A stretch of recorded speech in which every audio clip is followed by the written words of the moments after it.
Hi, welcome again to the Apologist bookshelf. I'm Gary Zacharias. I wanted to go through a book again called The Politically Incorrect Guide to Science. I love the politically incorrect guides. They're a lot of fun to read. George Gilder, who's a senior fellow at the Discovery Institute, has this to say about this book. In this masterly book, venerable science writer Tom Bethel names and nabs all the subsidized fearmongers and their gullible press. So we can argue about these things. There are a lot of footnotes to suggest that what Bethel is doing is accurate. On the back it says, "I bet your teacher never told you this." And then there's a list of things. Intelligent design has more evidence in its favor than Darwinism does. Nuclear power is the cleanest and safest form of energy. The church did not persecute Galileo for his science. Small doses of what are called toxic chemicals can be good for you. There's been virtually no improvement in cancer mortality since the war on cancer was declared in 1971. Private investors know embryonic stem cells are unlikely to produce miracle cures. So that's just part of it. Isn't that amazing? So I'm going to take a chapter here called Evolution, the Missing Evidence, and take a look at that. It's chapter 14 toward the back of the book. Now, not all of this book has to do with Christianity and apologetics, so that's why I'm just picking certain parts. Some of it's on things like chemistry and DDT and nuclear energy and global warming and things like that, which they're important. I mean, I think they're really interesting, but I'm trying to make this podcast deal with things to do with Christianity. So, evolution, the missing evidence. A geneticist, Thomas Morgan, I guess mentioned 100 years ago that evolution means making new things, not more of what already exists. The author, Bethel, says for the layman, evolution implies that one species is connected by an ancestral chain to another. Does that make sense? Sure. Or it means that you got these group of organisms that are undeniably related. For example, you got bats and bears and whales. They're all mammals, and they share their common features because they're all descended from the same ancestral mammal. So you've got kind of a biological tree, I guess you might say. Well, what I think is fascinating, I've heard this other places, and I wanted to tell you the story here that he relates. He says one of the most remarkable discussions about evolution was held at the American Museum of Natural History in New York City. And the speaker was Colin Patterson. He's a senior paleontologist at the British Museum, and he's visiting the U.S. So in 1981, he was addressing a group of professional biologists and museum staffers that had an interest in animal classification. Now, he had already stirred the pot a bit. He had caused a controversy a few years earlier saying, if the theory of evolution is true, and that got everybody all riled up. Now, he emphasized he had no religious agenda. Religion, he said, is just a pack of lies. But what he opposed was the confusion of knowledge and faith.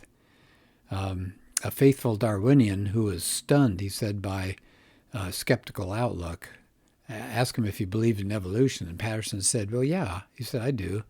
But he just said that scientific claims weren't supposed to be matters of faith. There better be some evidence. There better be some support. So we have the transcript, apparently, of Patterson's talk to this group in 1981.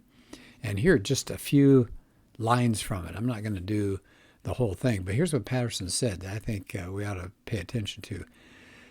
Patterson said, one morning I woke up and something had happened in the night, and it struck me that I'd been working on this stuff, now he's talking about evolution, for 20 years, and there was not one thing I knew about it. That was quite a shock, he says, to learn that one can be so misled for so long. So now he's talking to that group. He says, the question is, can you tell me anything you know about evolution? Any one thing that you think is true. He said, I tried that question on the geology staff in the Field Museum of Natural History. He said, the only answer I got was silence. I tried it on the members of the Evolutionary Morphology Seminar in the University of Chicago. He says, that's a very prestigious body of evolutionists. And all I got there, he said, was silence for a long time. And then eventually, one person said, yes, I do know one thing. Remember, the question is, can you tell me any one thing you think is true about evolution? So one person there says, yes, I do know one thing. It ought not to be taught in high school. And there was some laughter. So you can tell what's going on here. I mean, Patterson later says the level of knowledge about evolution is remarkably shallow. See, we're told all the time that it's an absolute slam dunk. Evolution is set, and nobody's disagreeing. Maybe about the small points, but not about the big issue. Yeah, but behind the scenes, they are confused. Patterson says there's not one fossil for which you can make a watertight argument to show where one organism came from another organism. He said there's no evidence in the fossil record. If you're curious about that talk of Patterson, it is available at the Access Research Network online, a transcript of it. And it says the curious can even obtain an audio copy, so that might be interesting. I'm just kind of skimming through the pages here. It's a long chapter, but I love this. Here's another story that he includes. He says one of the great mysteries in the history of life is what's called the Cambrian explosion. It's about 500 million years ago. And he said almost all of the total animal body plans appeared on Earth within a really short period of time. They don't have any antecedents. In other words, you can't find ancestors in the rocks. Now, what really stirred things up was that Stephen Meyer of the Discovery Institute wrote an article about the Cambrian explosion, and it actually got published. Usually anything to do that challenges evolution is kept out of any kind of print, but it was published by a peer-reviewed magazine called Proceedings of the Biological Society of Washington. And Meyer wasn't just winging it. He relied, as he wrote this, on the work of scientists at Yale and Oxford and other places. But the editor of the journal, a man named Richard Sternberg, was in huge trouble because he published this thing. His colleagues got so upset. The chairman of the zoology department called Sternberg's supervisor and asked, is this guy a religious fundamentalist? Was he a right-winger? Is he affiliated with a religious organization? And Sternberg eventually had to surrender his office and keys to the department floor, denying him access to the specimen collections that he needed. Somebody wrote in the Wall Street Journal later, the Biological Society of Washington released a vaguely ecclesiastical statement regretting its association with the article. It didn't address its arguments, but denied its orthodoxy. Isn't that interesting? It says they weren't able to attack it, but they just didn't like what it was saying. One senior Smithsonian scientist complained that that article made us into the laughing stock of the world, even if this kind of rubbish sells well in backwoods USA. You catch that? So if you challenge evolution or you disagree with some of it, that makes you a backwoods yahoo. It makes you a knuckle dragger, a mouth breather, whatever you want to say. So Bethel ends this part here. He says, notice it wasn't the claims about the Cambrian explosion that caused the fury. It's just the fact that it got published and kind of pulled the curtain back and let people see what was going on behind the scenes. All right, well, it says if you're Darwinian and you argue that the similarity of structure is evidence for evolution, in other words, the structure came about from a previous type of animal, they said there's some problems with that. There's some remarkable similarities of structure that not even Darwinian biologists attribute to common descent. So, for example, the octopus eye is really similar to a human eye, but biologists don't think there was some kind of common ancestor of octopuses and humans that had an eye like that. Well, that's a problem. And then it says the earliest fossils of some species just sort of pop up, like they just came fully formed, like bats. It says the oldest bat fossils already had sonar built in. So it seems sonar and flight arose about the same time and really quickly. So it says you would think that if things like the adaptation of the ear and the brain and the muscles and all this kind of stuff in different animals, you'd think if all these things emerged as an accumulation of many accidental steps, and you look at bats, then the fossil terrain should have, a bunch of half bats and near bats and almost made-it bats. But there are no half bats, somebody said, who's a leading expert. There's just nothing, and then there are bats. Here's a man named Henry G. That's G-E-E. He's a nature editor. He worked with Colin Patterson for a while. He said The intervals of time that separate fossils are so huge we can't say anything definite about their connection through ancestry and descent. Isn't that interesting? Each fossil, he says, is an isolated point. There's no knowable connection to any other given fossil. All right? Can I say that one again? Fossils are so separate in time that nobody can say anything about what connects one fossil to another as far as ancestry. And then what about humans? Well, Bethel says all the physical evidence for human evolution could be put with room to spare into a single coffin. He's quoting here an individual. There are no fossil chimpanzees. There are no fossilized chimpanzee skulls. All is guesswork. Okay, I think that's interesting too, guesswork. Somebody said, well, here was a Darwinian evolutionist. He said, you could compare the fossil record to automobile models. He said, it's descent with modification. So he says it like this. If you took a 53 and a 54 Corvette, right, 1953, 54 Corvette, and then a 54 and a 55, he said you'd notice descent with modification. That's what Darwin proposes for animals, slight changes over time. He says, well, that's what you see with the cars. So he said that evidence is solid. It's true. But other people, critics, like Jonathan Wells, says, that doesn't work very well. Automobiles are manufactured according to archetypes. Those are plans built up by engineers. So there can be other explanations besides descent with modification. Philip Johnson, a law professor, said this is Barra's blunders, a man named Barra, said the Corvette doesn't illustrate naturalistic evolution at all. It illustrates how intelligent designers add variations to a basic design plan. So says actually what biologists say is proof of evolution or common ancestry is pretty much it could be evidence of common design. So one design works well and then you spin off from that. And of course, Bethel is using some of Jonathan Wells' information in his book, Icons of Evolution. That's a really interesting book, too. And so I want to pick up on that for just a second. The book's subtitle, that one on Icons of Evolution, is Why Much of What We Teach About Evolution is Wrong. And at this point, I think this is so fascinating.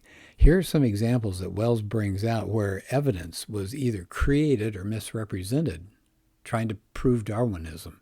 So here's one. Darwin thought that the strongest proof of his theory came from embryology, and he depended on a German biologist, Haeckel, who had drawings of embryos, and it showed these embryos from different animals were virtually identical in the earliest stages, and they only got different as they developed. Well, that looked like Darwin evolution, didn't it? Biologists, though, for said a century, according to Wells, that those embryos didn't look as similar as Haeckel drew them. It turned out, in some cases, he just did the same embryo drawing and said it came from different animals. Sometimes he doctored his drawings to make the embryos look more alike than they really were. Said even Haeckel's own contemporaries were critical of his work, and charges of fraud happened in his lifetime. And yet, and this is what Wells' point is, some version of those drawings can be found in even current biology textbooks. Isn't that something? They're still around because they work so well to prove evolution, even if they're false. Here's another area where evidence was invented or misrepresented. It's the old peppered moth story. I think this is interesting stuff. In the 1800s, most peppered moths in England had shifted from being light-colored to being dark-colored because of a lot of pollution and stuff. And because they were dark, they could hide on trees better, on tree trunks, because tree trunks were darkened by pollution. So it protected darker moths from predatory birds. And so one guy wanted to test this. He let light and dark moths loose onto tree trunks and watched. And birds ate the more conspicuous moths. They ate more of the light moths. So he called this Darwin's missing evidence. And peppered moths, man, that became the rage. That was the best example of natural selection. And it got told over and over again in biology textbooks. Oops. What happened in the 1980s, though, researchers found that peppered moths don't normally rest on tree trunks. They fly at night and they hide under branches in the daytime. And by letting them loose in daytime, the man that was using this idea had actually created an artificial situation. And as for those photos, they did have photos of moths on tree trunks. They were staged. Even some photographers even glued dead moths to trees. That was not the true situation. They were hiding under leaves, under branches. How about the tree of life itself? Have you all seen pictures of that in different textbooks? The tree of life. It shows at the bottom simple animals, and they branch out into more complicated animals, and we're up near the top. And that's what Darwinism predicted, that the history of life would resemble a branching tree. But this is all sorts of wrong. Yeah, so many ways wrong. The fossil record shows the major groups of animals appear fully formed. Badunk, there they are. Kind of a Cambrian explosion rather than diverging from a common ancestor. In fact, you know what I heard somebody say? It's really, if you look at how life, the fossil record seems to indicate, it's not a tree. It's not a branching tree. It's like grass. Little bits of grass, right? So picture a side view of grass. You got all these individual stalks coming up. And it said 150 years of fossil collecting has made this problem worse. Instead of just some slight differences appearing first, the greatest differences appear right from the start. It's kind of top-down evolution. But most biology textbooks, Bethel points out, don't even mention the Cambrian explosion. They keep saying, oh yes, the tree of life, definitely a fact. It said it's a hypothesis masquerading as a fact. Let's see, how many more do I want to do here? Let me pick just two more and I'll stop. Okay, so here's some more examples of things that are told to people today that aren't true, that people believed at one time. How about Stanley Miller and Harold Urey in the 1950s? They tried to come up with creating amino acids, which are the building blocks of life, tried to come up with that in a flask. They tried to mimic what they thought the natural conditions of the Earth's early atmosphere were, and they sent an electric spark through this mixture, and they formed simple amino acids. They landed at the bottom of the flask, and they said, wow, these are building blocks of proteins, and proteins are the building blocks of life. We got it. Now we can create living organisms. That seemed to confirm evolution, that maybe in the early Earth's atmosphere, lightning struck, and amino acids were created. You didn't need a divine intelligence. Just put the right gases together, a little bit of electricity, and life was bound to happen. Carl Sagan said there's got to be billions of stars out there teeming with life. Oops. There are some problems, though. Scientists could not ever get beyond the simplest amino acids, so they would never turn into proteins. And the creation of proteins began to seem not just a small step, but a huge leap. An amino acid is to a living organism what a letter of the alphabet is to a Shakespearean play, Bethel says. And then the death knell to this Miller-Urey experiment came in the 1970s. Scientists realized the Earth's early atmosphere was nothing like the gases used by Miller and Urey. You put those gases in a Miller-Urey apparatus and you don't get anything. You don't even get basic amino acids yet. Now, this is the part that's frustrating. Textbooks continue to use that Miller-Urey experiment to argue that scientists have demonstrated the first step in the origin of life. Nah, they haven't. All right, so I'll end on one more. Again, these are all fake illustrations, supposedly telling us how Darwinism works. This is called Darwin's finches. Now, Darwin was a naturalist on the British ship Beagle, and when the Beagle visited the Galapagos Islands, he collected all sorts of specimens, including some finches. Now, in the 1970s, a couple of people noted beak size changes in the finches of those islands after a severe drought. So the finches that had longer beaks were able to find seeds better than ones with short beaks. And they said, so it was a small change, but it was a change. And they said, there you go. But it said it failed to point out, catch this, the finch beaks returned to the different size when the rains returned. There was no evolution. It was just changing length of the beak and back and forth, back and forth. But withholding evidence like that to give the impression that Darwin's finches confirmed evolution, he said that's scientific misconduct. Interesting. Okay, so I will stop at this point, but the book again is called Politically Incorrect Guide to Science. And if nothing else, it should cause you to want to research further, because there are these interesting events out there and things that are going on in scientific areas. If you don't care about the evolution creation idea, then look at some of the other chapters in the book. Fascinating material. All right, well, thanks, and have a good rest of your day.